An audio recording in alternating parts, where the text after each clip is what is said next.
You're watching an RH Reality Check production brought to you by rhrealitycheck.org.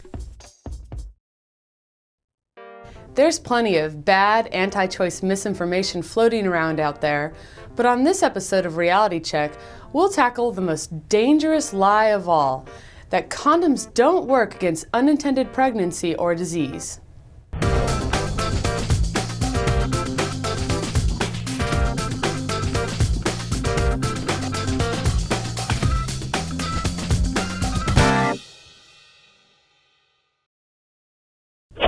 I read on prolife.com that condoms don't work. It's like playing Russian roulette with your health. They don't work that well against pregnancy, and they really don't work that well against STDs. I'll bet if people knew that condoms fail so much that you might as well not be using anything at all, they'd give them up and give up all this promiscuous sex altogether.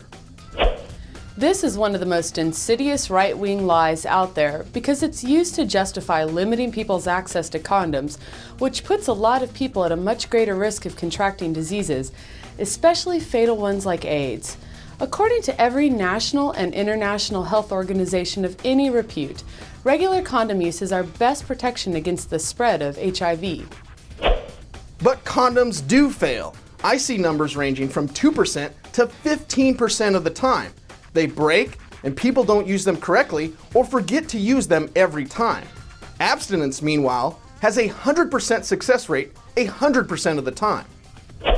If you're going to compare abstinence as a method to condom use, you have to be fair about it.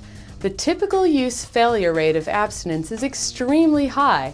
More than 50% of virginity pledgers break their vow in the first year.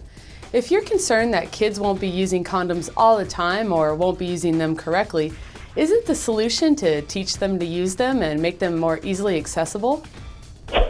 Well, prolife.com told me that condoms have little holes in them that the teeny tiny HIV virus can slip through.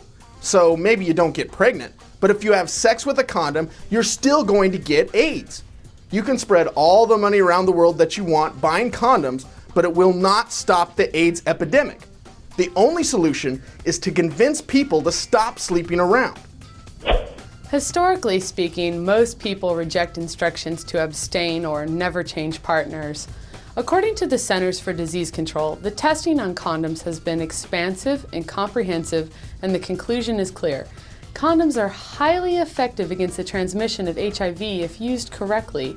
We can't wait to change human nature to protect the public health, so let's use the best solution we can in the real world. Misinformation about condom usage tends to fly under the banner of promoting abstinence. But instead of convincing people to abstain, these lies about condoms just make it harder to get condoms, use condoms, or bother to use condoms. And it's that, more than sex itself, that promotes the spread of disease and unintended pregnancy.